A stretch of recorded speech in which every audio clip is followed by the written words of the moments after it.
My sister Rena called me into the back office at 2:47 a.m. on a Tuesday.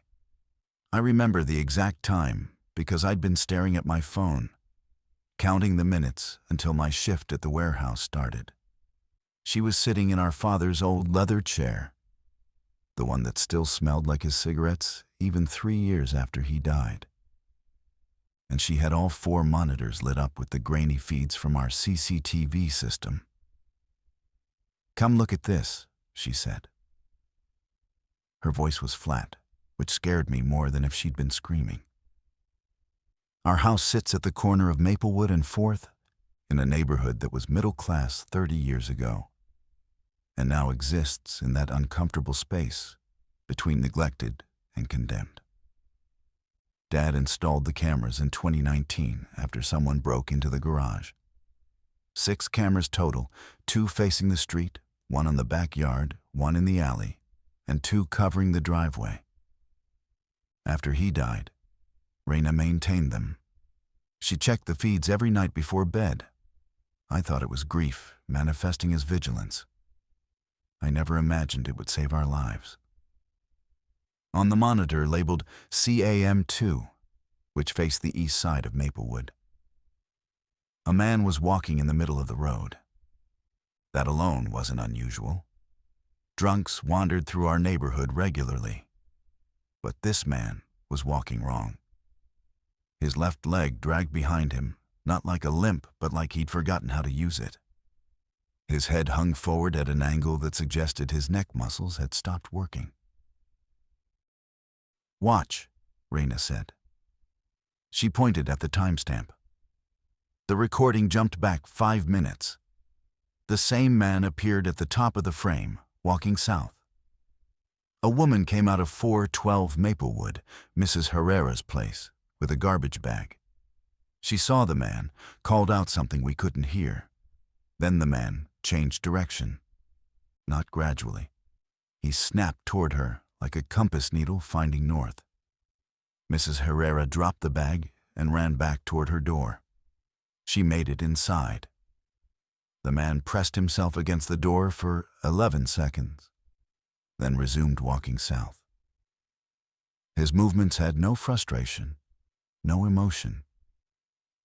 He simply stopped pursuing and returned to his original trajectory. "That's not drunk," Rena said. "That's not anything I've ever seen." I wanted to tell her she was overreacting.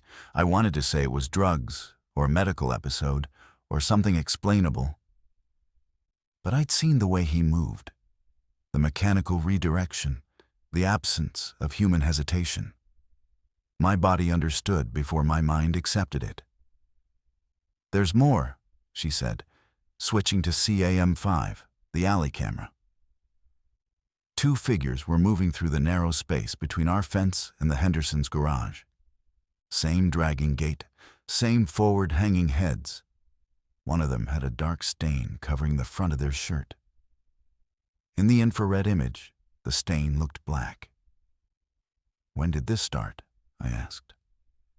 "I noticed the first one at 1:30. There have been 9 total across all cameras in the last hour." 9. In our quiet, dying neighborhood where nothing happened past midnight except the occasional raccoon knocking over a recycling bin. 9 people moving like broken machines through our streets.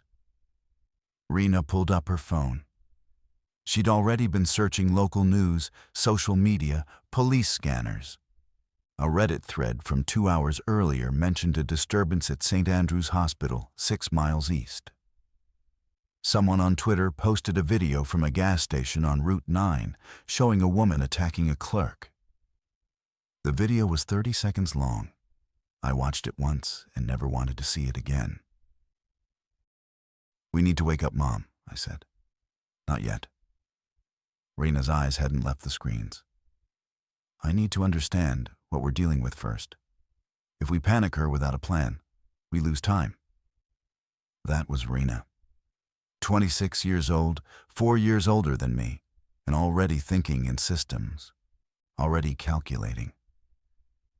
She'd inherited Dad's pragmatism and Mom's stubbornness. which made her either the perfect person to have beside you in a crisis or the most infuriating. Usually both. I pulled a chair beside her and we watched our neighborhood change, one camera frame at a time. By 3:15 a.m., we'd counted 17 distinct figures across all 6 camera feeds.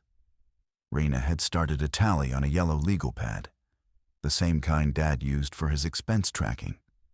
She noted the direction each figure traveled, their approximate speed, and whether they exhibited what she called redirect behavior, that sudden snap toward a stimulus. They respond to sound, she said, underlining the word twice.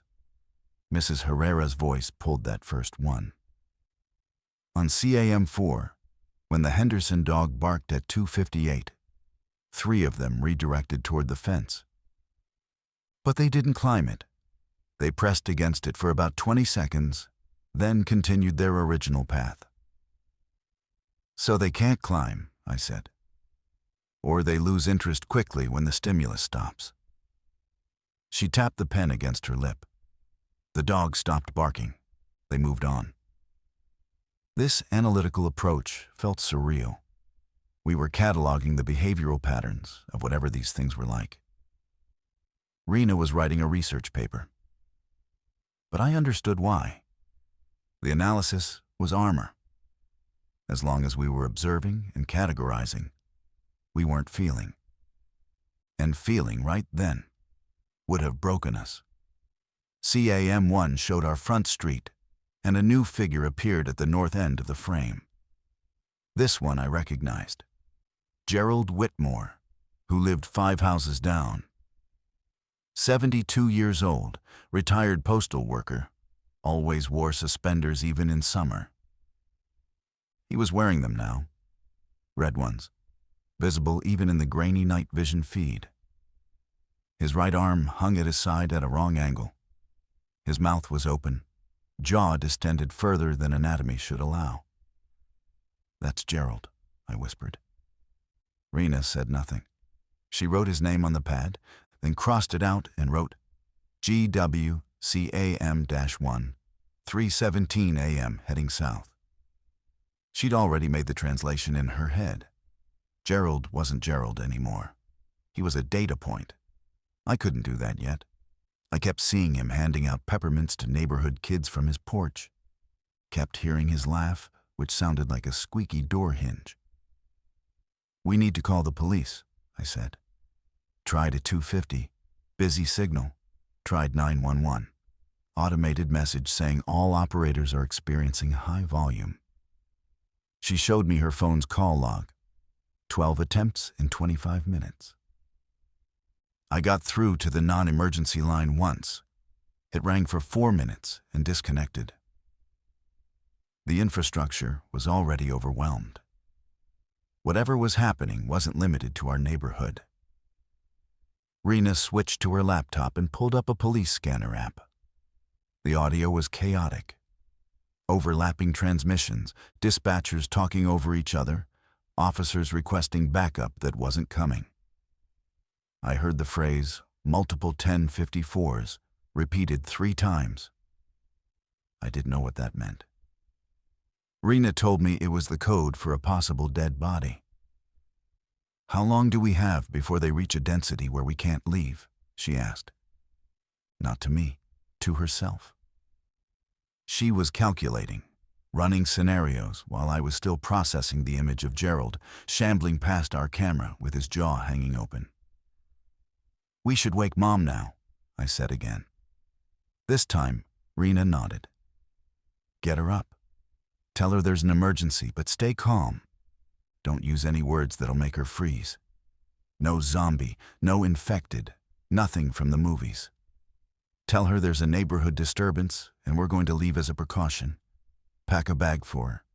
Medications first, then clothes." I stood up, then paused. "Where are we going?"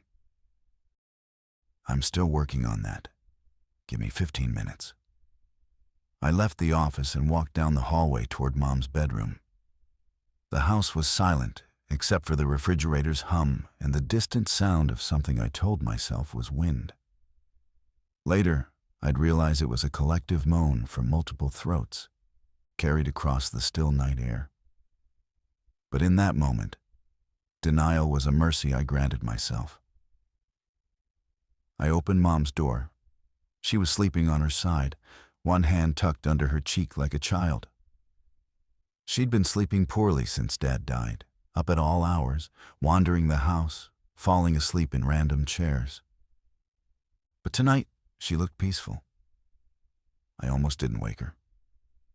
Almost let her have those last few minutes of a world that still made sense. "Mom," I said, "we need to go." Mom took the news with surprising composure. She'd survived a civil war as a child in Lebanon before immigrating at 19. And I think some part of her had always been waiting for the world to reveal itself as dangerous again. She asked 3 questions. Is it safe to leave? Do we have the car? Where's Rena? Then got dressed in under 2 minutes. I packed her bag while she used the bathroom. Her blood pressure medication, the thyroid pills, the bottle of anxiety meds she never admitted to taking. 2 changes of clothes. Her glasses case. I grabbed the envelope of cash she kept in her dresser drawer. $800, our household emergency fund. When I returned to the office, Rena had transformed the space into a command center. She'd printed a map of our county from Google Maps and drawn routes on it with colored markers. Red lines crossed through streets she'd confirmed had infected presence via the cameras or social media posts. Green lines marked potential exit routes. Blue circles indicated possible destinations. Option 1, she said without looking up. Uncle Karim's place in Redford, 40 minutes north on Route 12. Suburban, less population density, and he has a generator. Have you reached him? No answer, but that could mean he's sleeping. Or it could mean... Option 2, she interrupted. The lake house. Dad's friend Marcus still owns it. 90 minutes northwest. Rural, isolated, well water, wood stove. I don't have his number anymore, but the place might be empty. Breaking in. Surviving. She finally looked at me. Her eyes were red-rimmed, but focused. Option 3 is we stay here, reinforce the house, and wait. But based on what I'm seeing on the scanner and online, this is spreading fast. The density of infected on our street has tripled in the last hour. If we wait until morning, we might not be able to drive out. Mom appeared in the doorway. She looked at the monitors, at the shambling figures moving through our street, and her face went through a rapid sequence of emotions: confusion, recognition, horror, and then something harder. A setting of the jaw that I recognized from old family photos of her as a young woman. We go north, Mom said. To Karim's. Family first. Rena nodded. I agree. We take the Civic. It has a full tank. I filled it yesterday. She stood and grabbed a backpack she'd already packed. Water bottles, granola bars, the first aid kit from the bathroom, flashlights, the kitchen knife set wrapped in a towel. The car's in the garage, I said. We can load without going outside. Exactly. But we need to be quiet. The garage door opener is loud. I'm going to disable it and we'll lift it manually. Danny, you're the strongest. You lift the door while I back the car out. Mom, you'll be in the back seat, ready. We moved through the house in darkness. Rena had killed all the lights, saying illuminated windows might attract attention. I didn't ask how she knew that. Maybe she didn't. Maybe she was guessing. And the confidence was performance, but it didn't matter. The performance was keeping us functional. In the garage, I found the manual release on the opener and pulled it. The mechanism disengaged with a metallic clunk that sounded catastrophic in the silence. We all froze. Nothing happened. No sounds from outside. No redirect behavior triggered. Rena slid into the driver's seat and turned the key to accessory, not starting the engine yet. She looked at me through the windshield and raised 3 fingers. A countdown. 3, 2, 1. I heaved the garage door upward. The old springs groaned, metal scraping against metal. The sound split the night open. I got the door halfway up and felt the cool air rush in, carrying a smell I didn't recognize then but would never forget. Something organic and wrong, like meat left in a humid room. Rena started the engine. The headlights stayed off. She'd already switched them to the manual setting. In the darkness beyond the garage opening, I could see the empty driveway, the street beyond it, and 3 figures standing motionless on the opposite sidewalk. They hadn't noticed us yet, but the garage door was still vibrating, still humming. The 3 figures turned simultaneously, not toward the car, toward the sound of the garage door's fading vibration. Their heads moved first, then their bodies followed in that disconnected way that made them look like puppets operated by separate strings. I threw myself into the passenger seat. Mom was already buckled in the back. Rena eased the car down the driveway in reverse with no headlights, using only the backup camera's dim LCD glow to navigate. The car rolled silently on the slight decline. The figures started moving, not running. They didn't run. They walked with that terrible broken urgency, faster than their shuffling gait suggested, covering ground with a relentlessness that mechanical things possess. Rena hit the street and shifted to drive. Still no headlights. She accelerated gently, keeping the engine low, and we slid past the 3 figures at maybe 20 miles per hour. They tracked us. I could see their heads swiveling in the side mirror, but we were faster. We outpaced them in seconds. "Lights stay off until we're out of the residential zone," Rena said. "I can see enough from the street lamps." Half the street lamps were out. Our neighborhood's infrastructure had been neglected for years, but enough amber light remained to show us the road ahead and what occupied it. On Maplewood, between our house and the Route 12 on-ramp, we counted at least 30 infected. They populated the street like a grotesque parade aftermath, standing in yards, wandering intersections, pressing against doors and windows of houses that still showed interior light. "They're attracted to houses with lights on," I said. "People are awake inside, making noise. The infected hear it." Rena's voice was a controlled murmur. "As long as we stay quiet and keep moving, we're background noise to them." She navigated through the figures like an obstacle course, weaving between bodies with a precision that would have been impressive under any circumstances. The car drifted past them at a steady 15 miles per hour. Some turned their heads. None pursued. We were a quiet, dark shape passing through their world. And we weren't interesting enough to trigger the redirect. Then Mom's phone rang. The sound was enormous in the enclosed car. A default ringtone she'd never changed, bright and cheerful and impossibly loud. 3 infected within 10 feet of us snapped toward the vehicle simultaneously. "Turn it off," Rena hissed.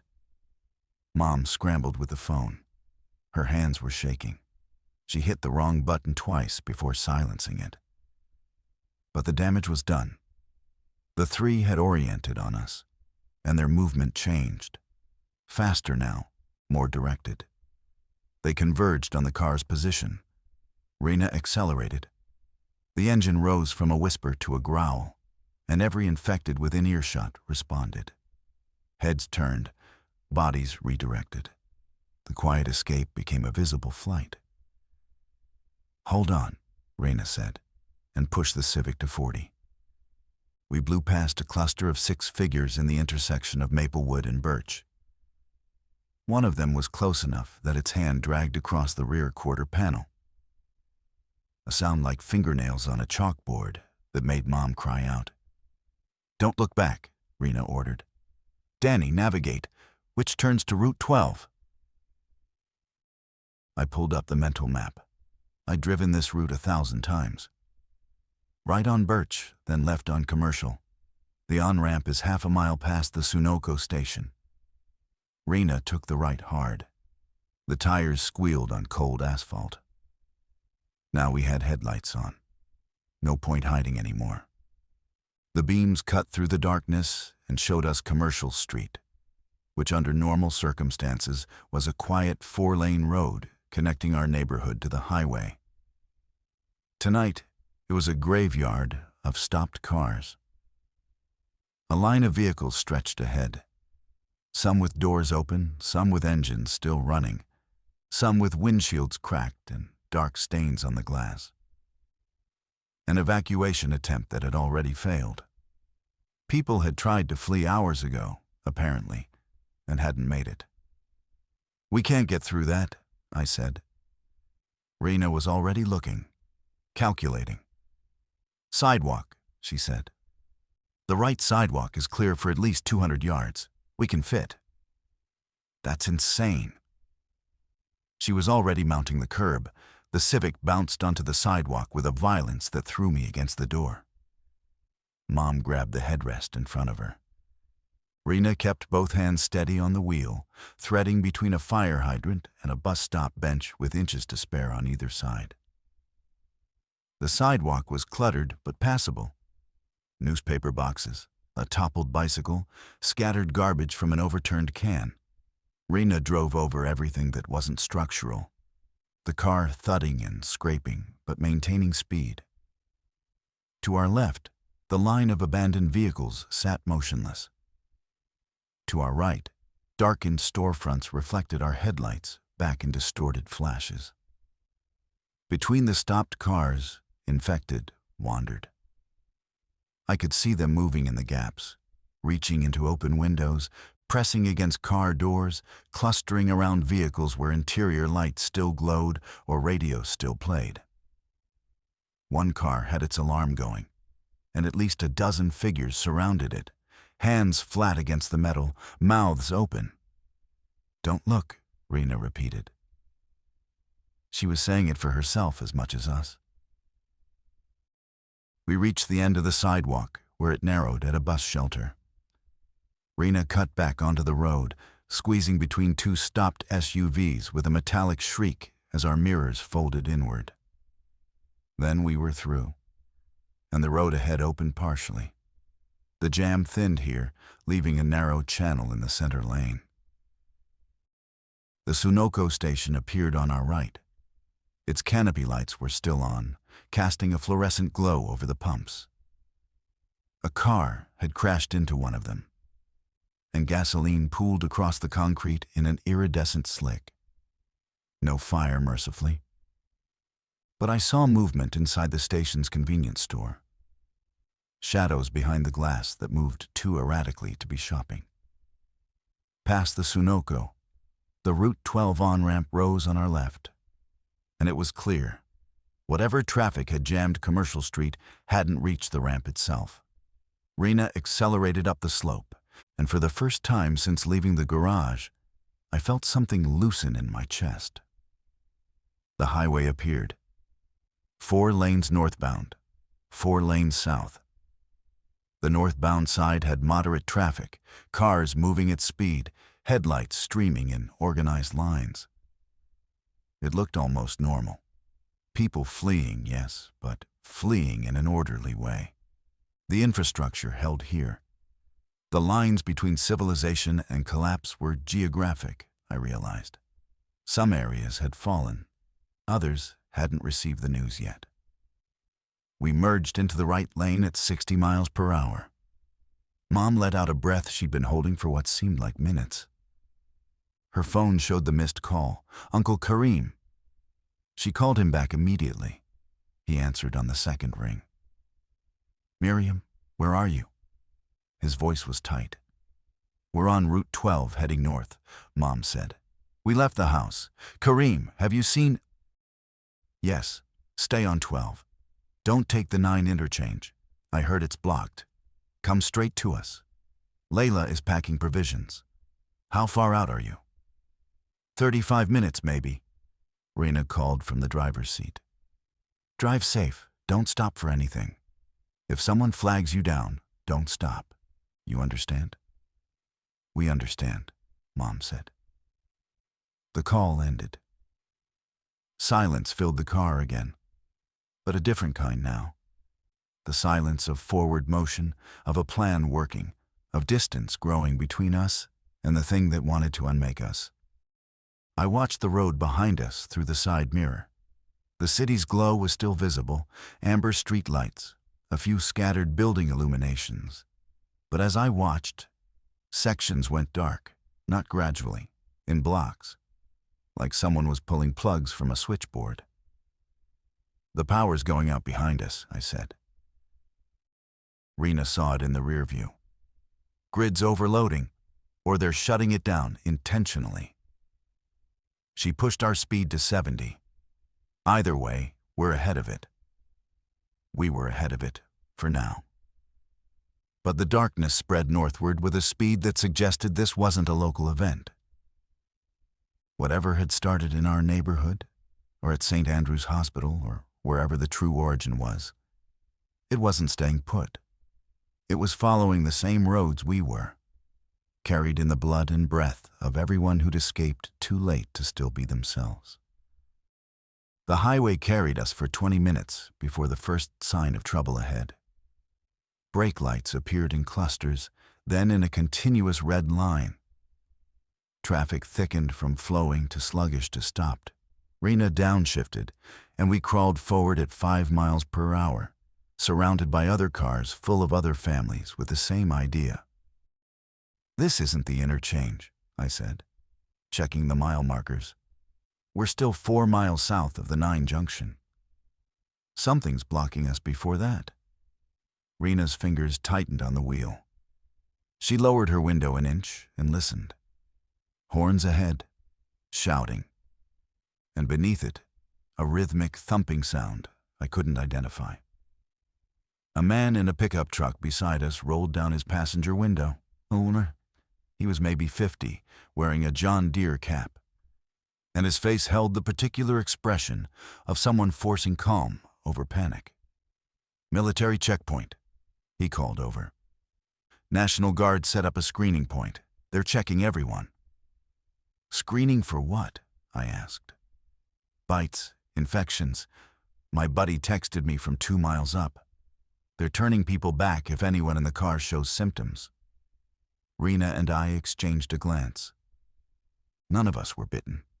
None of us were symptomatic. But the line was barely moving. And every minute we sat stationary was a minute the darkness behind us crept closer. Is there a way around? Rena asked the man. Exit 14 is about a mile back. Takes you onto Old Mill Road. It'll add 30 minutes to wherever you're going, but there's no checkpoint. He shrugged. Or you can wait here.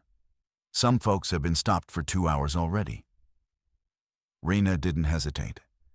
She checked her mirror, pulled onto the shoulder, and began driving south against the grain. Other cars had the same idea.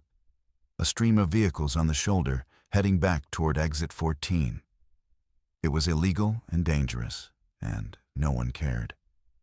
We reached the exit and descended onto Old Mill Road, a 2-lane route that wound through farmland and sparse residential areas. Here, the world was quiet.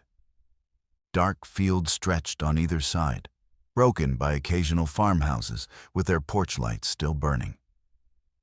It felt like driving through a memory of normalcy.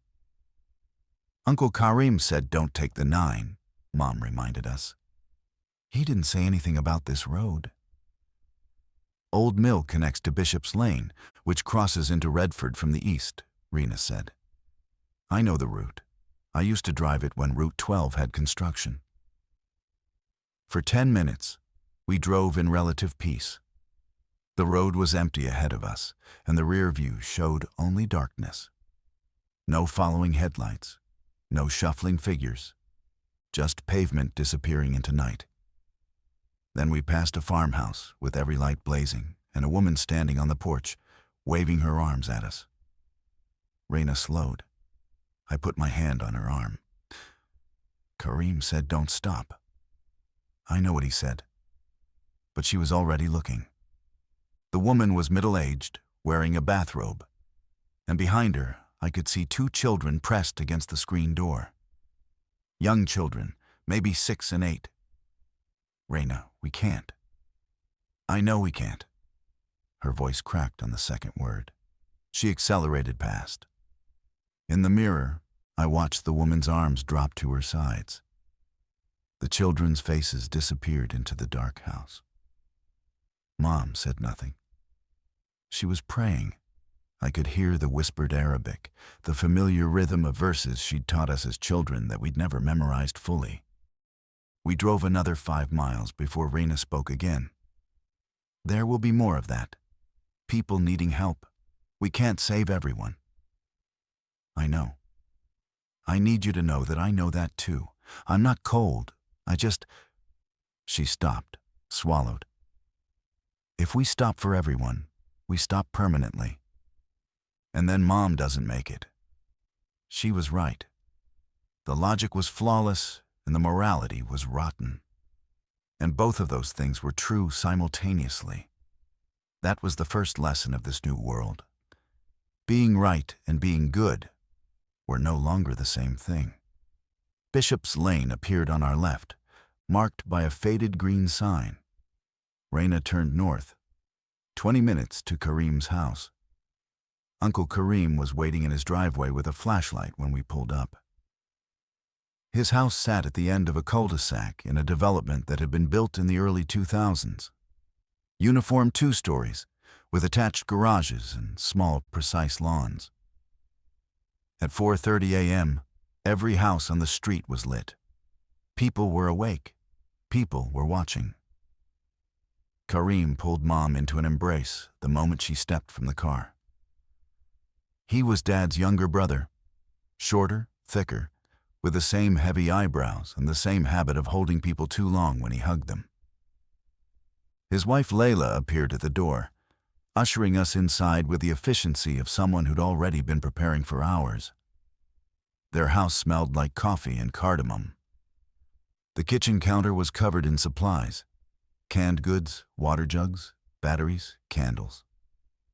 Their 2 daughters, Nadia and Sarah, 13 and 16, sat at the dining table with wide eyes and phones in hand.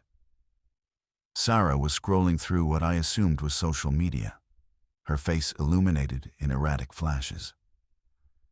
"The news is saying it's a contagion," Karim said, locking the front door behind us. 2 deadbolts and a chain. CDC issued a statement an hour ago. They're calling it acute neurological degradation syndrome. Airborne transmission unconfirmed, but bite transmission confirmed. "So it is a bite thing," I said. "Among other vectors. They're not sure yet. But proximity to infected individuals without direct fluid contact hasn't shown transmission in early reports." He spoke like he was reading from notes. He probably was. Karim was a pharmacist, and his instinct was to understand the chemical before addressing the symptom. Layla handed us coffee. Her hands were steady, but her eyes were glassy, the look of someone who'd cried already and packed the tears away for later. "You'll stay here," she said. It wasn't a question. Raina was already at the living room window, pulling back the curtain to study the street.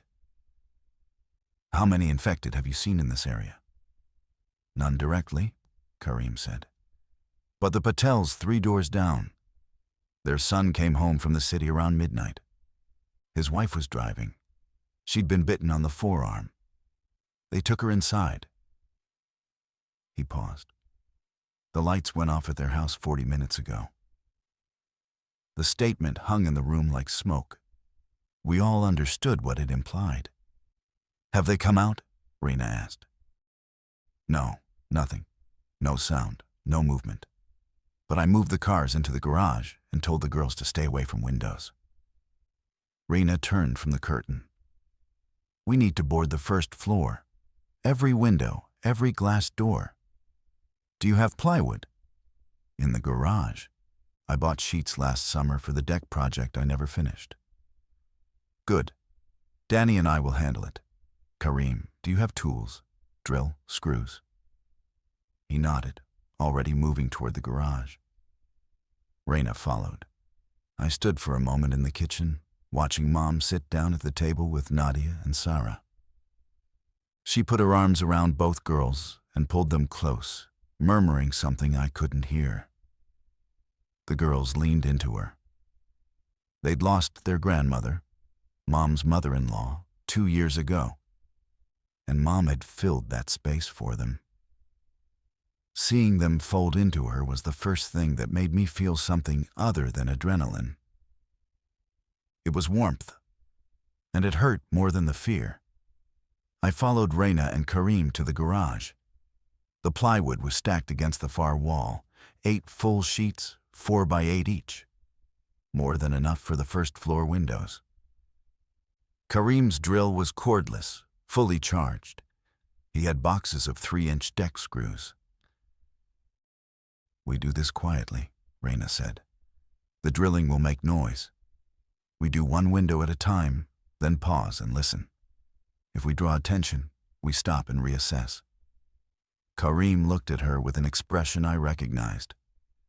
The same one people gave Rena in high school when she organized evacuations during fire drills, better than the teachers. A mixture of respect and unease. She was 26 and commanding the room. No one challenged her. No one wanted to. We started with the sliding glass door in the back.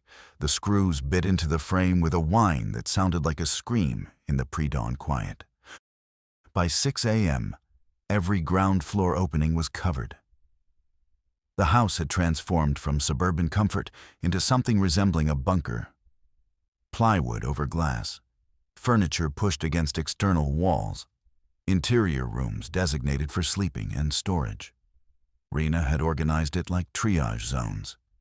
The living room was monitoring, the kitchen was supply management, the upstairs bedrooms were rest areas, and the garage was transit, our exit point if we needed to leave fast. Dawn came gray and slow. Through the slats between plywood boards, I could see the street outside. It looked normal. A few cars passed, people leaving, probably heading to the same checkpoint we'd avoided. Across the cul-de-sac, the Morrison family loaded suitcases into their minivan. Their 12-year-old son carried a basketball, like they were going on vacation. Sarah came downstairs with her phone and a look on her face that made my stomach tighten. "The videos are everywhere," she said. "It's not just here. It's Philadelphia, New York, Boston. Someone posted footage from a hospital in Baltimore." She stopped, looked at her mother, and amended, "It's spreading fast." Layla took the phone gently. "No more watching those Habibti? Not right now." "Mom, I need to know what's happening." "You need to eat breakfast. Then you can know what's happening." Sarah looked ready to argue, but Nadia pulled her back toward the table. The younger sister had always been the diplomat. Quiet, observant, capable of diffusing Sarah's intensity with a touch. I ate mechanically. Scrambled eggs that Layla had made from their remaining fresh supply. Toast with jam. Coffee that tasted like normalcy even though nothing else did. Rena ate standing up, one hand on her phone, scrolling through updates between bites. "Government's mobilizing," she said. FEMA alert went out at 5 a.m. Shelter-in-place orders for the entire eastern seaboard. National Guard deployment in major metropolitan areas. They're setting up quarantine zones. "So they're handling it," Kareem said hopefully. Rena's expression didn't match his optimism. "They're responding. Whether they're handling it depends on whether the infection rate outpaces their containment capacity." She set her phone down. Based on what I'm seeing in the amateur footage, the answer is probably no. At 7:30 a.m., the power went out. It happened without drama. The refrigerator stopped humming, the ceiling lights clicked off, and the house fell into a silence punctuated only by the beeping of Kareem's UPS backup in his home office. Layla lit candles she'd already placed throughout the house. Prepared. She'd been preparing while we were still on the road. Kareem started his generator within 5 minutes. It was a Honda, relatively quiet, installed in a ventilated section of the garage. It powered the refrigerator, one set of lights, and the charging station he'd set up for phones and flashlights. Limited, but functional. That generator runs on gasoline, Rena said. How much do you have? 20 gallons in the shed. Maybe 4 days if we run it 12 hours on, 12 off. 4 days. Rena wrote the number down. She'd started a new tally on a fresh legal pad. Supplies, timelines, consumption rates. The same method as the camera observations. Data as defense. Around noon, we heard the first sound from the Patel house. It was a thud, rhythmic and persistent, like someone banging their head against a wall. It lasted for 12 minutes, then stopped. No one spoke while it was happening. Sarah covered her ears. Nadia held her hand. After it stopped, Kareem stood at the boarded window, facing the Patel's direction, and listened. If they come out, he said quietly, they'll be in the cul-de-sac, between us and the street. Then we don't use the front, Rena said. We already designated the garage as exit. We can back out through the side gate if we need to reach Bishop's Lane on foot. Planning, always planning. But I noticed her hand trembling when she set down her pen. The performance of control was costing her something none of us could see. The first full day passed in a strange rhythm of hypervigilance and boredom. We maintained a watch rotation. Rena and I alternated during the night. Kareem took mornings, Mom and Layla handled afternoons. We watched the street through plywood slats, reporting any movement on a shared notepad that stayed on the kitchen counter. By the second day, the cul-de-sac had changed. The Morrisons never came back. 2 other houses went dark.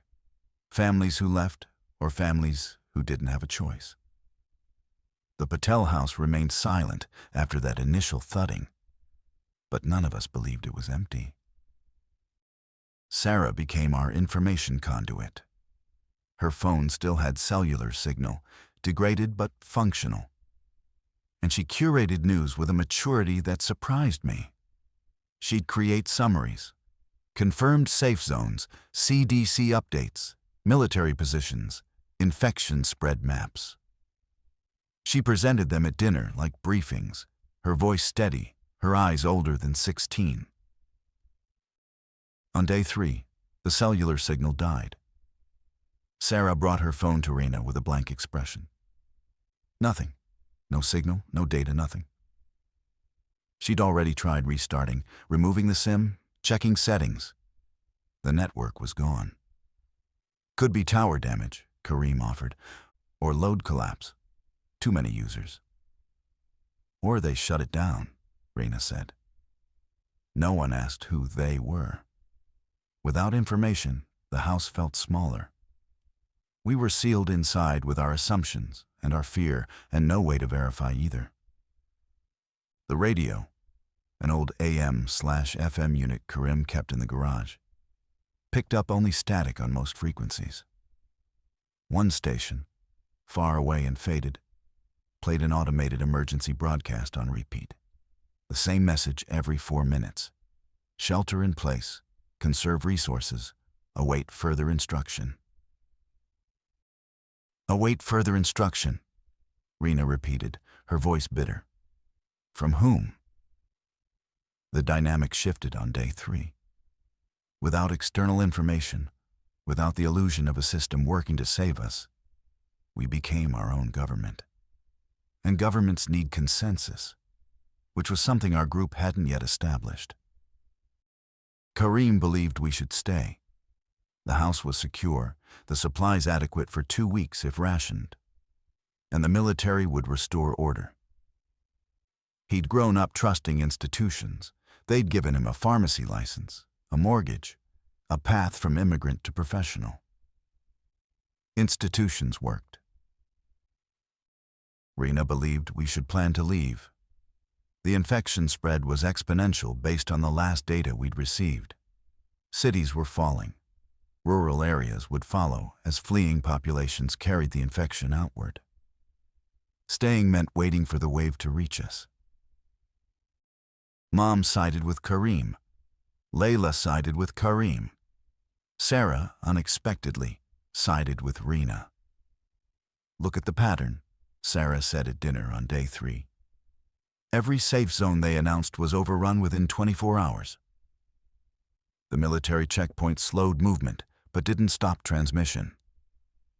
If this is growing, staying stationary makes us a fixed target. "You're 16, her father said gently. "And I've been tracking this since it started. I've seen more footage than anyone in this room. Age doesn't make me wrong." Karim looked at his daughter with an expression caught between pride and fear. Pride at her sharpness, fear at what had sharpened her. "We compromise," I said. Everyone looked at me. I'd been quiet for most of these discussions, deferring to Rena's certainty or Karim's authority. But the fracture forming between them needed a bridge. "We stay for now. We set a trigger point. If infected appear in the cul-de-sac in numbers greater than we can avoid, we execute Rena's exit plan. If supplies drop below 4 days, we leave. If someone in this house shows symptoms, I stopped. "We deal with it," Rena finished. No one asked what "deal with it" meant. The specifics were too terrible for a dinner table with candles and leftover rice. But the compromise held. We set our parameters. We stayed. That night, I took the midnight watch. Through the slat in the living room board, I could see the Patel house clearly in the moonlight. The front door was open. It hadn't been open at sunset. I noted it on the pad, and the pen shook in my hand as I wrote, "Patel door open. No visible movement. 12:47 a.m. Whatever was inside had found its way out. Day 5 brought the first direct encounter. I was on morning watch when I saw her. Mrs. Patel, still wearing the green cardigan she'd had on the day she arrived home with the bite on her arm. She stood in the middle of the cul-de-sac, motionless, facing roughly northeast. Her head hung forward in that now familiar angle. One of her shoes was missing. I woke Rena without making a sound. She came to the slat, looked, and immediately began assessing. "Just one. She's not moving. No redirect behavior visible, no stimulus present." "What about Mr. Patel, their son?" "I don't see them. Could still be inside." We watched for 30 minutes. Mrs. Patel stood like a broken statue in the morning light. A bird landed on the lawn near her, and she didn't react. A leaf blew past her feet, and her head twitched, the barest movement toward the sound, then reset. "Extremely sensitive to audio stimulus," Rena murmured. "Even a leaf. But visual doesn't seem to register." "So they can't see. Or sight isn't their primary sense. They might see movement at close range, but sound is the trigger for redirect at distance." She noted this on the pad. Another data point. Another brick in the wall of understanding she was constructing between us and chaos. Karim joined us. He looked at Mrs. Patel, a woman he'd borrowed eggs from, whose son had played basketball with Sarah, and his face went rigid. "We should close the upstairs curtains. If anyone makes noise up there—" "Already done," Rena said. I sealed the upstairs windows with towels along the frames. Sound dampening. When did you do that? Night 2. He stared at her. You didn't tell me. I told Danny. I assumed he'd mentioned it. I hadn't. The omission was innocent. I'd forgotten in the blur of days. But Karim's expression suggested he didn't see it that way. A look passed between him and Rena that carried the weight of something unspoken. The question of who was actually in charge of this household. The tension simmered for 2 more days. Small things. Rena making decisions without consulting Karim. Karim countermanding her instructions to the girls about where they could and couldn't go inside the house. The generator schedule becoming a proxy battle. Karim wanted it running for comfort. Rena wanted it off to conserve fuel and reduce noise. On day 7, it detonated. Sarah had been keeping a journal, handwritten in a notebook she'd found in her father's office. She'd been documenting everything: the infected's behavior patterns, the supply inventory, the family dynamics. Rena found it on the kitchen counter and read it. She shouldn't have. But she did, and what she found inside changed the shape of our group. Sarah had written, Dad doesn't want to leave because leaving means admitting his world is gone. Rena doesn't want to stay because staying means trusting someone other than herself. Both are right. Both are selfish. Danny is the only one trying to hold us together, and nobody listens to him because he's the youngest and the quietest, and in this family, volume equals authority. Rena brought the journal to me that evening. She didn't show it to Karim or anyone else. She's smarter than both of us, Rena said. She's 16 and terrified and processing through writing. Don't read her private thoughts. I know, I shouldn't have. She set the journal back where she'd found it. But she's right, Danny. About me. I don't trust anyone else to keep us alive. And that's going to crack this group apart if I don't learn to share the weight. It was the most vulnerable thing Rena had said since the night she'd called me to look at the monitors. The admission cost her something visible. Her shoulders dropped, her jaw unclenched. And for a moment she looked not like a commander, but like a 26-year-old woman who missed her father and was terrified of failing the people he'd left behind. We work together, I said. All of us. Or we fall apart separately. She nodded. But the damage of the previous days wasn't so easily repaired. The truce lasted 2 days before reality shattered it. On day 9, our water situation became critical. Karim's house ran on municipal water, and the pressure had been dropping steadily since the power grid failed. By morning, the taps produced only a thin, sputtering stream that smelled faintly of rust. We have the stored jugs, Layla said. 12 gallons. That's 2 days for 7 people, Rena calculated. Less if we're cooking with it. The nearest water source was a creek that ran through a park 3 blocks south. Under normal circumstances, a 5-minute walk. Under current circumstances, a journey through open ground with at least 4 confirmed infected in our immediate vicinity. Mrs. Patel remained in the cul-de-sac, joined over the past days by 3 others who'd wandered in from adjacent streets. I'll go, Karim said. I know that park. I can take the back route through the Hendersons' yard and the green belt. Not alone, Rena said. Then Danny comes with me. I agreed before Rena could object. She started to speak, stopped, and instead went to the garage where she'd organized our limited tools. She returned with 2 aluminum baseball bats, Sarah's softball bat and one that had belonged to the previous homeowners, left in the garage rafters. Sound discipline, she said, handing me one. No talking once you're outside. Hand signals only. If you encounter an infected, do not engage unless cornered. They're slow enough to outrun. Speed is your weapon, silence is your shield. Karim took 2 empty 5-gallon jugs from the garage. We'd make the trip with 1 load, 10 gallons, and reassess from there. It wasn't enough for the long term, but it bought us time. We exited through the side gate at 6 a.m. when the light was growing, but the sun hadn't cleared the houses. The air smelled different now. A permanent undercurrent of decomposition that varied in intensity depending on wind direction. We moved along the fence line of the Henderson property, staying close to the wood, minimizing our profile. The cul-de-sac was visible from the Hendersons' yard. I could see Mrs. Patel and 2 of the others, standing, swaying slightly, oriented in random directions. The 4th was absent. I noted this with a cold spike of awareness.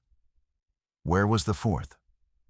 Karim led us through the green belt, a narrow strip of maintained grass and trees that connected the residential streets to the park. Here, the houses were farther apart, and the silence was absolute. No birds, no insects. Even the wind seemed muted, as if the world was holding its breath. We reached the park without incident. The creek ran along its southern border, shallow and clear, flowing over rocks with a gentle murmur. Karim knelt at the bank and began filling the first jug. I stood watch, bat in hand, scanning the tree line. The park was empty. Playground equipment stood like skeletal sculptures, swing chains motionless, slide reflecting the gray morning light. A soccer ball sat in the middle of the field, abandoned mid-game. I thought about who'd kicked it last, whether they were still themselves. Karim finished the first jug and started the second. I heard a sound from the tree line, a branch breaking. Not the snap of wind stress, the crack of weight pressing down. I turned. In the shadows between 2 pines, something stood. Tall, male, wearing what had been a jogger's outfit. Shorts, a reflective vest, 1 earbud still dangling from a cord. His face was obscured by shadow, but I could see his posture. That forward lean, that wrong-angled head. He hadn't moved toward us. The creek's murmur was masking our presence. Constant white noise that diffused our specific sounds into the ambient. But if Karim's jug splashed too loudly, if I shifted my weight onto a dry branch, I reached back slowly and tapped Karim's shoulder twice. Our agreed signal for threat present. He stopped filling immediately. I pointed. He saw. His body went rigid, but he didn't make a sound. We waited. The jogger remained motionless, a statue in running clothes, frozen between steps in a run he'd never finish. 3 minutes passed. The jogger didn't move. Karim capped the second jug, not full, maybe 3/4, and stood in slow motion. Every joint protested visibly. He was 53, not built for sustained tension, and his knees had been bad since before I was born. We retreated the way we'd come, stepping backward, maintaining visual contact with the figure in the trees. 20 steps, 30.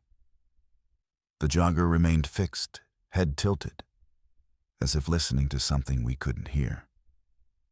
Perhaps the creek itself was overwhelming his auditory system, a constant input that drowned out our specific signatures.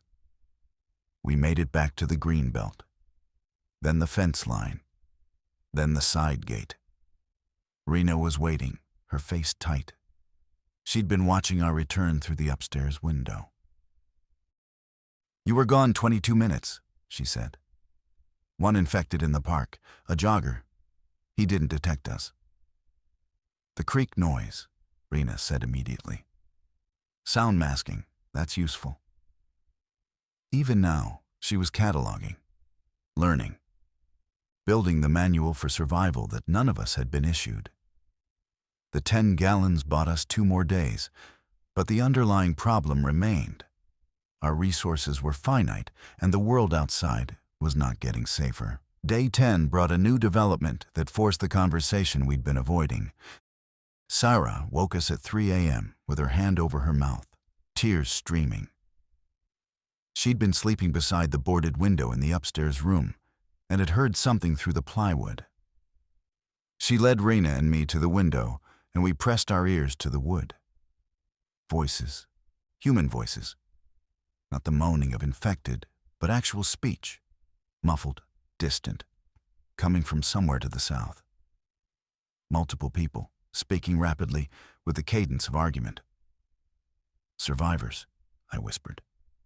Close, Rena added. Within a block or two. We listened for 10 minutes. The voices rose and fell. At one point, something crashed, metal on concrete. Then a scream, cut short. Then silence. They drew attention, Rena said. The noise. They were too loud and something found them. Sarah was crying silently. Not from fear, from helplessness. People had been close enough to hear, and we'd been unable to do anything.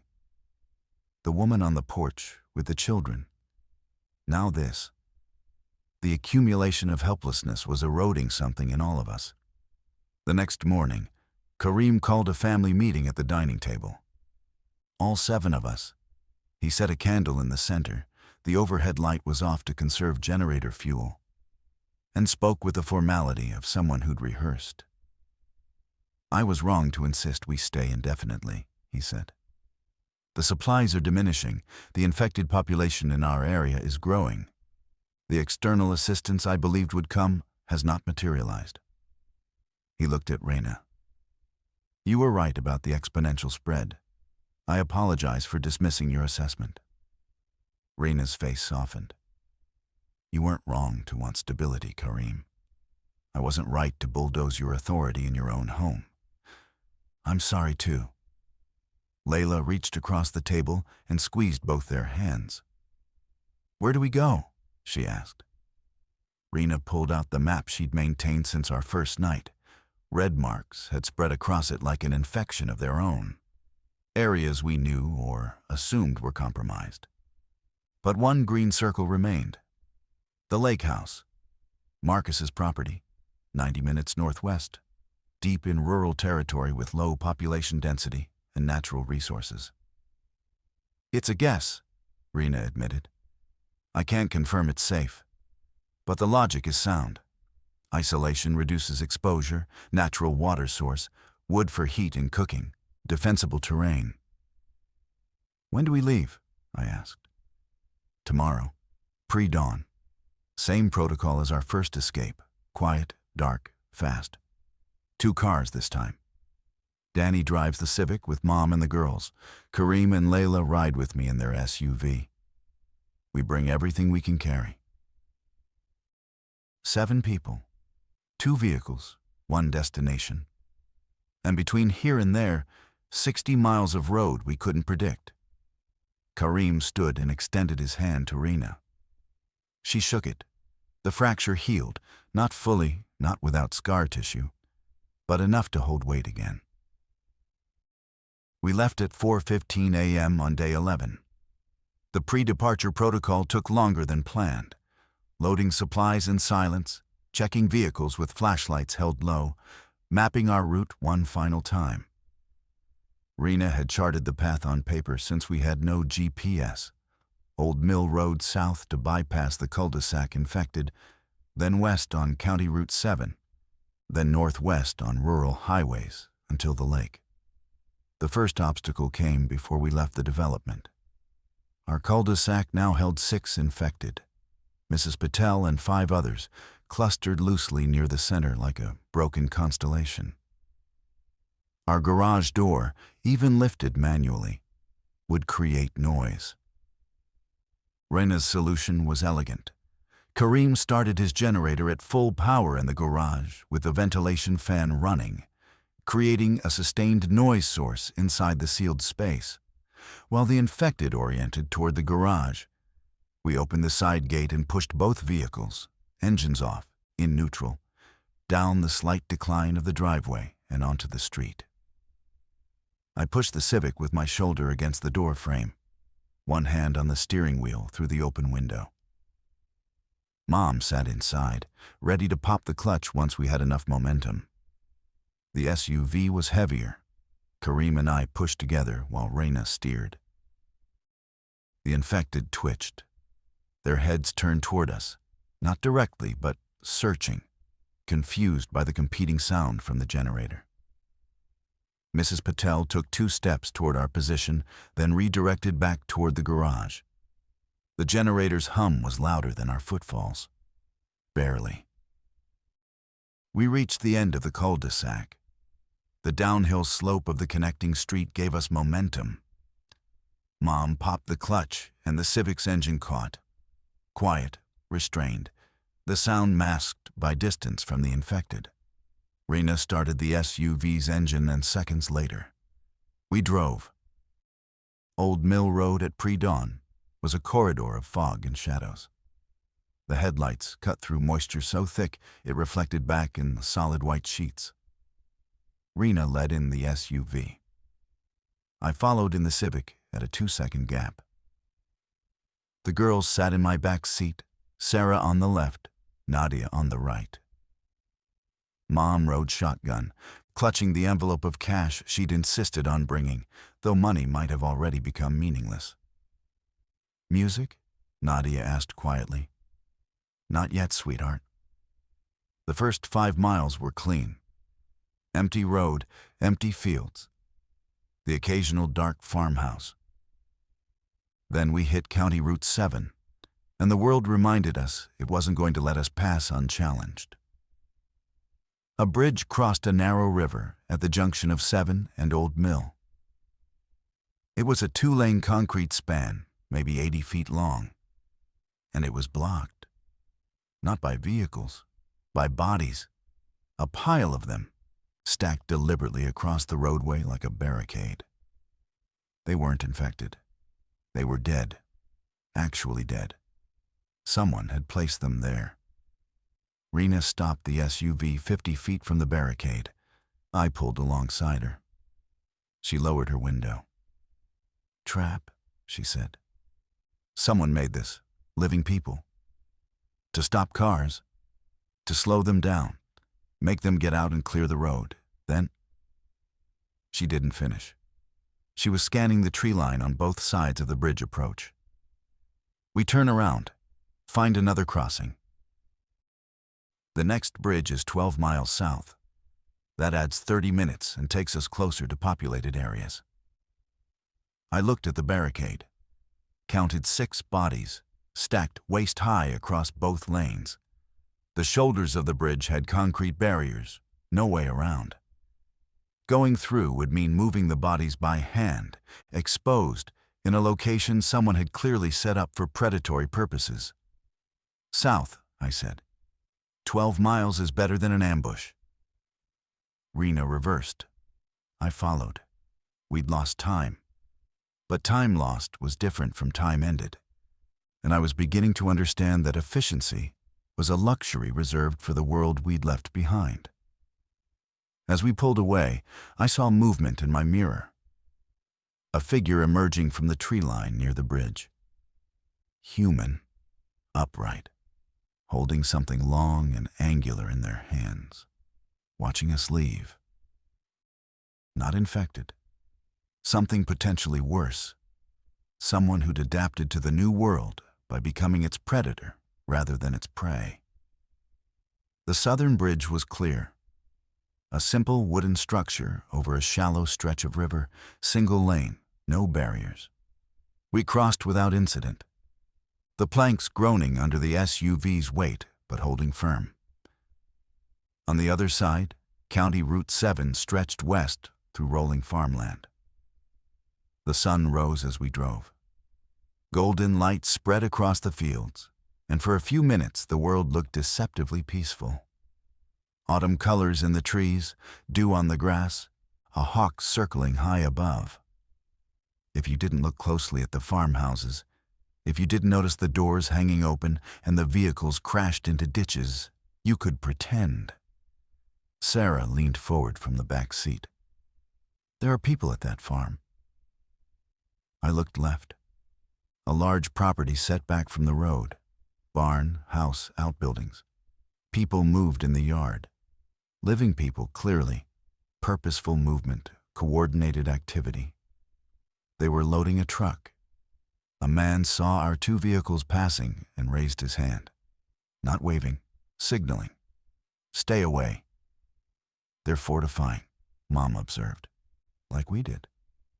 Better, I said. The farm had natural advantages our suburban cul-de-sac never could. Space, livestock, crops, isolation. If you had the right property and enough people, riding this out was viable. But not everyone had land. We drove for another hour. 38 miles covered in 60 minutes, maintaining a steady pace, conserving fuel. Raina had calculated that the SUV would make the full trip on its existing tank. The Civic, more efficient, had margin to spare. At mile 42, we passed through a small town. I won't name it. The people who survived there deserve their privacy. But I'll describe what we saw. The main street had been transformed into a checkpoint of sorts. Vehicles formed a wall across both lanes. Trucks, tractors, a school bus turned sideways. Behind the barricade, people with rifles stood watching us approach. A hand-painted sign on the bus read, "Do not enter. Supplies will not be shared." Rena slowed. The armed figures tracked us. Their message was unmistakable. This community had drawn its borders and armed its perimeter. We were outside those borders. She signaled, a quick flash of headlights, then turned right onto a side road that bypassed the town center. No confrontation, no negotiation. We went around. That's what survival looks like when resources are fixed, Sarah said from the back seat. Her voice was observational, not judgmental. Documenting again, even without her journal. They're not wrong, Mom said quietly. If they let everyone in, they run out faster. I know. Kindness becomes a calculation. It was the same calculus we'd faced with the woman on the porch, the same one Rena made when she drove past without stopping. Survival mathematics. Addition of people requires subtraction of safety. The equation was brutal and honest, and I hated it. 18 miles from the lake house, the rural highway entered forested territory. The trees closed overhead, creating a tunnel of shadow even in morning light. The road narrowed, our speed dropped, and the density of abandoned vehicles increased. Not a traffic jam, but a scattering. Cars pulled to the side with doors open, a motorcycle on its side in the center lane, a minivan with the rear window shattered outward. Something happened here, I said into the silence of the Civic. Something chased them from their cars, Nadia said. She was 13 and had barely spoken since we left Kareem's house. The words landed with a weight that made me grip the wheel tighter. Rena's SUV slowed ahead of me. Her brake lights blinked twice, our signal for caution. Then she stopped entirely. I pulled alongside and saw why. The road ahead was full of them. Not 6, not 10, not 30. A mass of infected bodies filled the two-lane highway from tree line to tree line, shuffling westward in a loose migration. Hundreds of them, moving together in the same direction, driven by some stimulus I couldn't identify. A horde in transit. And we were directly in their path. Rena reversed immediately. I followed, throwing the Civic into a jerky backward motion, watching the horde in my windshield grow closer for 2 terrifying seconds before the distance expanded again. We retreated 50 yards, then 100. Then Rena pulled onto a dirt logging road that branched off the highway into the trees. I followed her down the track, branches scraping both sides of the Civic. 30 yards in, she stopped and killed the engine. I did the same. Silence. She got out and walked back to my window. Her face was controlled, but her breathing was fast. "We wait," she whispered. "They're moving west. If we're quiet, they'll pass and we can continue north." "How long?" "Depends on the size of the group. Could be 20 minutes, could be 2 hours. We don't have 2 hours of daylight margin." "I know, but we have 0 options against that many. 0. She returned to the SUV. We sat in our separate vehicles, engines off, windows up, barely breathing. Through the trees, I could hear them, a collective rustling, like a river of dead leaves flowing across concrete. Shuffling feet, occasional impacts as bodies collided with abandoned vehicles. And underneath it all, a low sound that wasn't quite a moan. Something between an exhale and a hum, emanating from hundreds of broken throats simultaneously. Sarah was recording it on her phone. No video, just audio. I didn't ask why. Maybe she needed to prove to a future self that this was real. Maybe she was still documenting, still building the record that someone, somewhere might need. 40 minutes passed.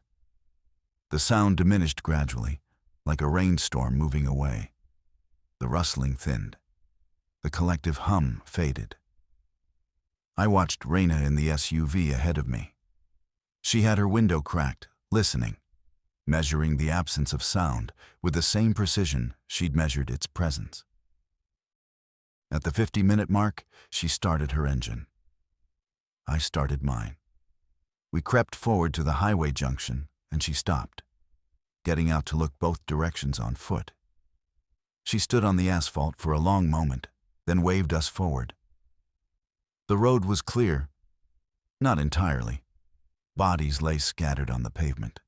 Figures that had collapsed during the migration, too deteriorated to maintain locomotion. But the moving mass was gone, continuing west toward whatever drew them. We navigated around the fallen forms, driving between them at walking speed, watching for any sign of movement. Nadia closed her eyes. Sarah kept hers open, recording everything through the window with the detachment of a war correspondent. Mom prayed again.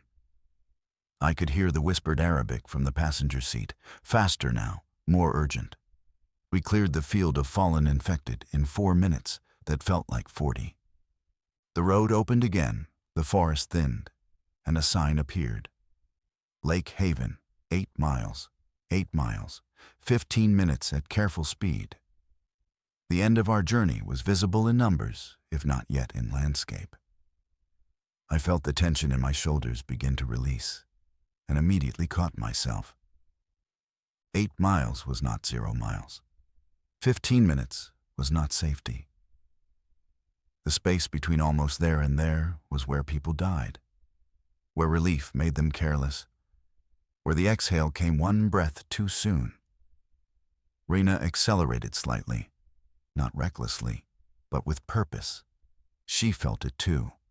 The pull of destination, the gravity of shelter after so many miles of exposure. The lake house appeared through the trees at 9:47 a.m.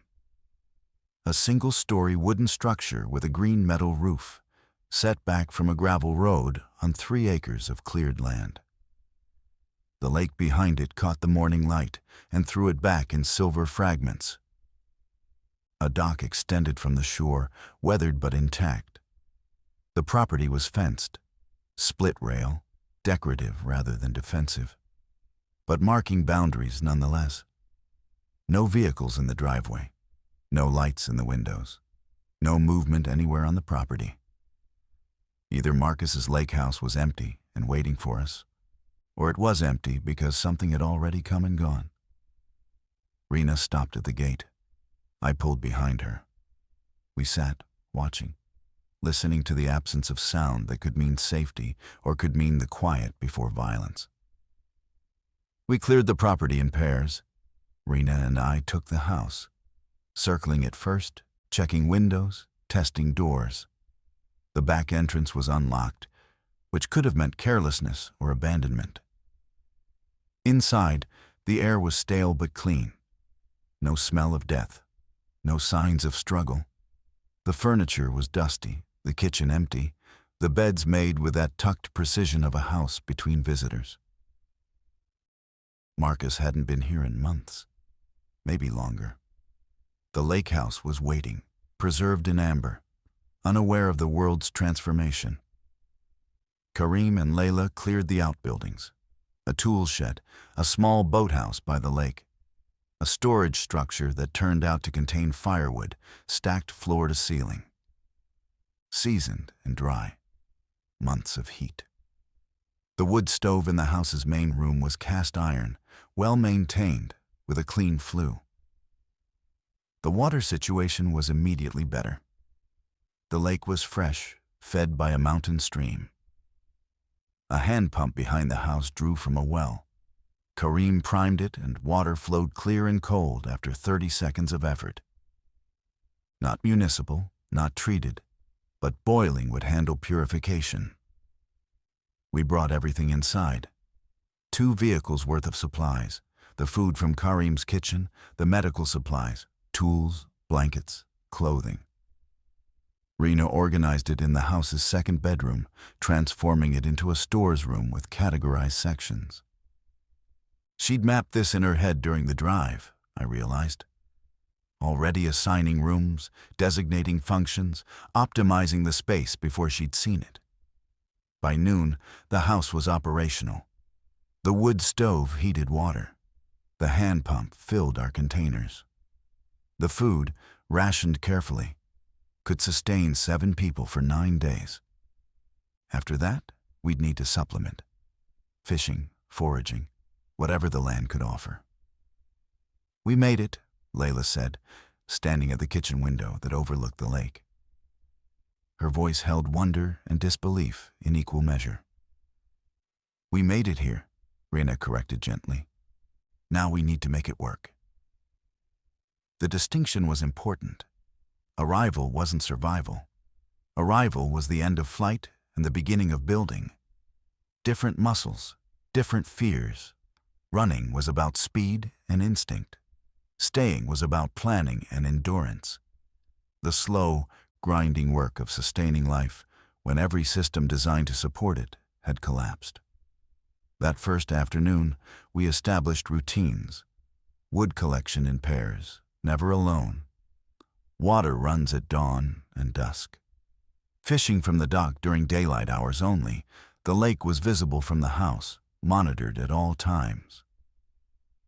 The perimeter needed upgrading. The split rail fence was symbolic, not functional. Karim and I began planning reinforcements using materials from the tool shed. Sarah asked for her own responsibility. Rena assigned her perimeter watch during daylight, a 2-hour rotation with binoculars from the house's small attic window, which offered a 270-degree view of the surrounding forest and approach road. Nadia took to the garden.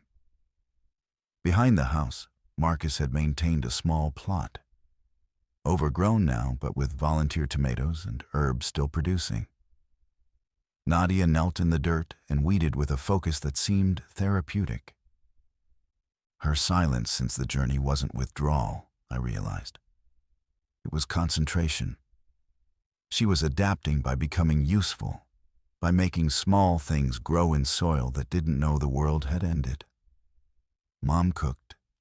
She transformed our canned supplies and foraged greens into meals that tasted like home, that made the lake house smell like Karim's kitchen on holidays.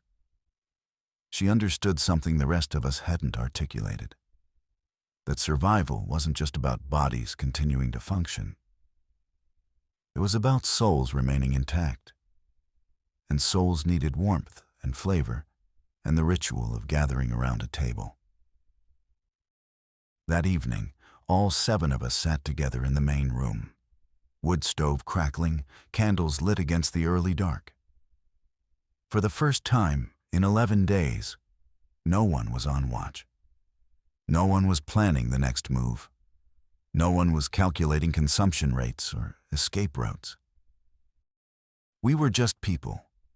Tired, scared, grieving, grateful people sitting together in firelight while the world outside rearranged itself into something unrecognizable.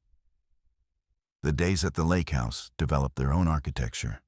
Week 1 was construction, reinforcing the fence with barbed wire from the tool shed, boarding accessible windows, establishing sight lines and fallback routes. Week 2 was sustainability. Fishing yields mapped by time and location. The garden expanded with seed packets found in Marcus's storage. Water purification systems refined. By week 3, we'd seen infected only twice. Both were solitary figures emerging from the forest, drawn perhaps by the smoke from our wood stove. The first time, we retreated inside and waited. The figure wandered the perimeter for 20 minutes, found no stimulus beyond the fading smoke, and drifted back into the trees. The second time, Kareem made a decision. The infected had gotten tangled in our reinforced fence and was pulling against the wire, making noise that might attract others. He took the bat, walked to the fence, and ended it. One motion. He came back inside and washed his hands for 10 minutes. No one spoke about it at dinner. But that night, I heard him crying in the bathroom. Layla sat outside the door, her hand flat against the wood, saying nothing, presence without intrusion, a marriage's vocabulary of comfort built over 20 years. Sarah's radio, she'd found an old shortwave in the boathouse, began picking up transmissions in the 3rd week. Not emergency broadcasts anymore. These were survivors, people like us who'd found pockets of safety and were reaching out into the silence, looking for others. A woman in Vermont described a community of 40 people fortified in a school building. A man in rural Pennsylvania reported that the military had established a functional zone along a 50-mile corridor near Harrisburg. A teenager in upstate New York simply read poetry every night at 9 p.m., broadcasting to anyone listening. Sarah recorded them all. She responded when she could, sharing our location in vague terms. Lakeside property, 7 survivors, stable for now. She didn't give coordinates. Rena's rule, and Sarah agreed with it. Trust was still a luxury we were building toward. The transformation happened gradually. Rena softened. Not her vigilance, that remained absolute, but the performance of control that had been her armor since that first night in the office. She began deferring to Kareem on structural decisions. She asked Mom's opinion on rationing. She let Sarah run the communications without oversight. In turn, Kareem grew bolder in the field. He took on fence maintenance, wood runs, the physical labor that younger bodies should have handled, but that he claimed for himself. I think he needed it. The tangible proof that he was contributing, that his family's survival owed something to his hands, as well as Rena's mind. I found my own role in the spaces between. Mediator when tensions arose, and they did, inevitably, in a small house with 7 people and no escape from each other. Translator between Rena's directness and Kareem's pride. A quiet presence that absorbed friction before it could build heat. Mom called me my father's son, and meant it as the highest praise she could offer. One evening in the 4th week, I sat on the dock at sunset. The lake was still, reflecting the sky in perfect mirror. Fish broke the surface occasionally, circles spreading outward, evidence of life beneath. The forest was quiet. The air was clean. If I didn't turn around, if I didn't see the boarded windows and the wire fence and the world's scars, I could believe nothing had changed. But I turned around. I always turned around, because the lake house, with its imperfect fortifications and its hand-pump water and its 7 mismatched occupants, was something worth facing. It was what we'd built from the wreckage of our old lives. Not beautiful, not permanent, but ours. Rena appeared on the dock beside me. She didn't speak. She sat, dangling her legs over the water, watching the last light fade from the sky. Her legal pad was in her lap, but the pen was capped.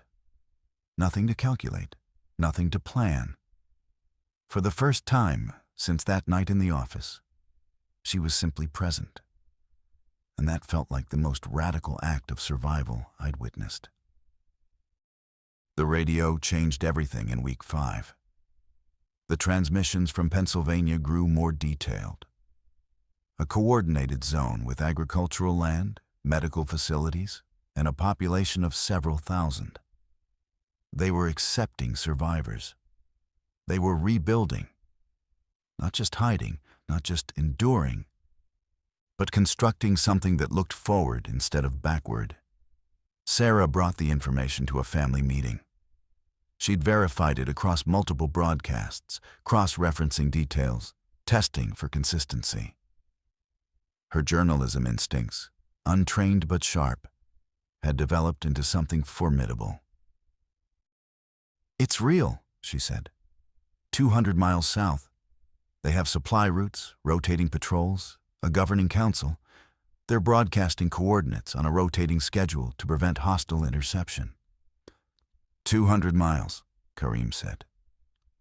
The number hung in the air, heavy with all the roads we'd already survived. Rena studied the map. 200 miles through territory we couldn't assess. But the alternative was staying, indefinitely, on finite resources, with a garden that might not survive winter and a lake that would freeze in 2 months. "We don't have to decide now," I said. "We have time to plan, to monitor the broadcasts, to prepare a route." "Winter is 8 weeks away," Mom said. "If we're going, we go before the cold." She was right. The lake house had the wood stove, but not the insulation or the infrastructure for a full winter with 7 people. We'd survive, probably, but the margin would be razor thin, and a single crisis, illness, a breach, a fire, could tip us from sustainable to fatal. The discussion lasted 3 days, not arguing this time, deliberating. Karim and Rena worked together on the logistics, their collaboration now fluent where it had once been fractured. Sarah mapped the route using the shortwave contacts she'd developed, other survivors along the corridor who could confirm road conditions, infected density, safe waypoints. The plan emerged. A staged journey. 25 miles per day, 8 days total. We'd carry enough supplies for 12 days, allowing margin. We'd travel in the early morning hours, rest during the dangerous midday when infected seemed most active, and shelter each night in pre-identified locations. On the last evening before departure, I walked the property one final time. The garden Nadia had cultivated, tomatoes hanging red on the vine, herbs bushing along the edges. The dock where I'd sat at sunset. The fence Karim and I had reinforced with our own blistering hands. The kitchen where Mom had made meals that tasted like love in its most practical form. We'd arrived here as refugees. We were leaving as something else, settlers in transit, carrying the skills and knowledge of 5 weeks of survival, heading toward a community that might allow us to be more than survivors. That might allow us to become citizens again, in a world that was rebuilding itself differently from the one that fell. The night before we left, Sarah read one of the poems she'd heard on the radio. Something about rivers finding the sea regardless of the landscape they crossed. She read it by candlelight, her voice steady, and Nadia leaned against Mom, and Karim held Layla's hand, and Rena sat beside me with her legal pad finely closed. We were 7 people. One family, not by blood alone, but by decision. By the choice made repeatedly across 5 weeks of fear and labor and compromise. To remain together, to subordinate individual survival to collective perseverance, to trust, even when trust felt like weakness. In the morning, we would load the vehicles again. We would drive south through roads we'd never seen, toward a promise we couldn't verify, risking everything we'd built on the possibility of something better. It was terrifying. It was irrational. It was the most human thing we could do. I locked the lake house door when we left, though locks meant nothing anymore. I left a note on the kitchen table for Marcus, or for whoever came next. 7 people sheltered here for 5 weeks. The well works, the wood is dry. Be kind to whoever follows you. Then I got in the car and we drove toward tomorrow. Rena saw it first. She always saw things first. That was her burden and her gift. Through grainy cameras in our dead father's office, she watched the world end before the rest of us had language for it. She translated chaos into data, data into action, action into survival. She carried us on her certainty when certainty was a performance, and on her doubt when she finally let us see it. I think about that night constantly. Her voice, flat and focused, saying, "Come look at this." The monitor's blue glow on her face. The moment before everything changed, when the world was still a place where the strangest thing that happened on our street was a raccoon in the recycling. We made it to Pennsylvania, all 7 of us, intact in body, transformed in every other way. The community was real, the rebuilding was real, and our part in it was shaped entirely by those first hours. Rena at the screens, cataloging the apocalypse with a yellow legal pad and a pen, refusing to let the end of everything be formless. She gave the horror structure, and structure, it turned out, was what kept us alive.